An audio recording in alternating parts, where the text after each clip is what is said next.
오늘 말씀은 열왕기상 20장 1절부터 12절, 제목은 세상 앞에 비굴함입니다. 본문엔 아람의 왕 벤하닷이 등장합니다. 정확하게 말하면 벤하닷 2세인데요. 당시 아수르의 살만에셀 3세가 아람을 위협하고 있을 때였습니다. 당연히 벤하닷은 아수르를 대적하기 위해 힘을 모아야 했죠. 1절에 벤하닷이 32명의 왕들과 함께 했다고 했습니다. 당시 아람은 여러 개의 소규모 국가들로 이루어져 있었습니다. 소위 도시 국가들이죠. 그 중에서 벤하닷이 제일 강력했을 것이고, 자연히 다른 도시 국가의 왕들은 벤하닷을 따를 수밖에 없었을 것입니다. 역사학자들은 벤하닷이 북이스라엘을 공격한 것은 이스라엘을 굴복시켜 아수르와의 싸움에 동참시키려 함에 있지 않았을까 추정합니다. 오늘 본문은 그러한 배경에서 시작되고 있다는 사실입니다. 우리가 지금까지 살펴보았듯이 아합 왕은 하나님의 초자연적인 역사 앞에서도 기가 죽지 않았습니다.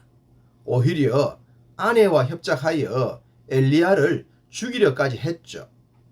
상남자라고 표현을 하기엔 좀 이상하겠지만 어쨌든 겁을 모르는 사람처럼 보이기도 합니다.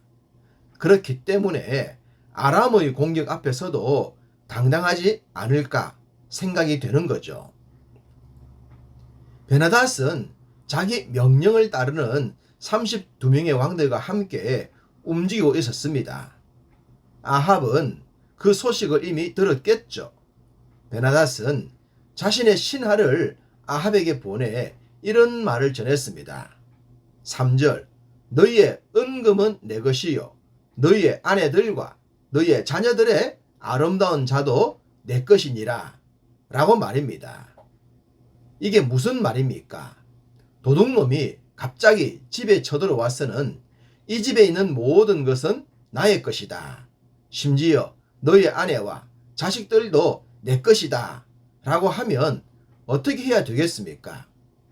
실제 상황에 처했다면 어떻게 할는지는 모르겠지만, 예, 알겠습니다. 그렇게 하십시오. 그럴 수는 없지 않겠습니까? 죽는 한이 있더라도 무슨 수를 써야 하는 것입니다. 그게 가정을 지키는 가장으로서의 책임이요 역할이기 때문입니다. 한 나라의 왕이라면 당연히 그러해야 할 겁니다. 아무리 강한 나라가 쳐들어왔더라도 알아서 깨갱하는 것은 옳지 않겠죠. 물론 이런 일이 일어나지 않도록 하는 것이 가장 지혜로운 것이지만 말입니다. 현재 아합에게 이런 일이 일어난 것은 그가 하나님을 배반했기 때문입니다. 하나님의 법을 버렸기 때문에 세상의 노예가 될 수밖에 없었던 것입니다. 앞서도 말씀을 드렸듯이 아합은 상남자처럼 행동해야 했습니다. 엘리야 앞에서도 전혀 기가 죽지 않았고 하나님의 기적 앞에서도 자기 뜻을 굽히지 않았기 때문입니다. 그렇다면 말도 되지 않는 요구를 하는 벤하닷 앞에서도 당당해야 하지 않겠습니까? 그런데 아합은 이렇게 대답합니다. 4절, 내 주 왕이여, 왕의 말씀같이 나와 내 것은 다 왕의 것이니이다 라고 말입니다. 아니, 미친 거 아닙니까? 제정신이라면 이런 말을 할 수가 없겠죠. 그렇지만 아합은 그랬습니다. 벤하닷이 요구하는 모든 것을 다 수용하겠다고 말입니다. 아니, 얼마 전까지만 해도 엘리야 앞에서 그렇게 당당했는데 그 당당했던 모습은 어디 가고 이래도 되는 겁니까? 아합의 이런 모습에 하나님께서 더 화가 나셨을 것 같습니다.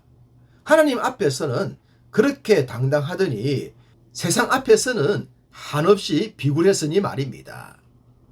이 땅의 인생 중 아합과 같은 자들이 있을 겁니다. 하나님께는 순종하지 못하고 교회에선 큰 소리 치면서 세상에선 한없이 작고 연약하고 볼품없게 살아가는 자 말입니다. 자기보다 강한 자 앞에선 비굴하면서 약자다 싶으면 어느새 강해지는 비겁한 인생. 아합이 그러했습니다. 아합의 이런 모습에 베나닷도 속으로 그렇게 생각했을 것 같습니다. 못난 남자 같다고 말입니다. 베나닷은 아합이 꼬리를 내리자 이런 요구까지 합니다. 6절 내일 이맘때에 내가 내 신하들을 내게 보내리니 그들이 내 집과 내 신하들의 집을 수색하여 내 눈이 기뻐하는 것을 그들의 손으로 잡아 가져가리라. 베나닷의 요구가 수준을 넘고 있습니다.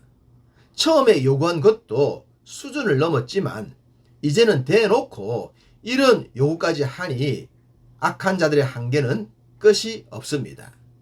아합은 이러한 요구엔 답답했는지 장로들을 모아 이런 요구를 하는데 어떻게 하면 좋겠냐고 물었습니다. 그러자 장로들은 이렇게 대답을 해요. 8절 왕은 듣지도 말고 허락하지도 마옵소서 라고 말입니다. 그나마 다행인 것은 장로들은 아합보다 나았다는 겁니다. 만약 장로들도 아합과 같았다면 정말로 절망이었을 텐데 말입니다. 아마도 장로들이 이렇게 대답을 한 것은 엘리야의 기적을 보았기 때문이 아닐까 싶습니다. 사실 아합도 이때 엘리야의 기적과 엘리야의 하나님을 기억해야 했었는데 말입니다. 아합은 이번 요구는 들을 수 없다고 베나닷에게 전했습니다. 당연히 베나닷은 열받았겠죠.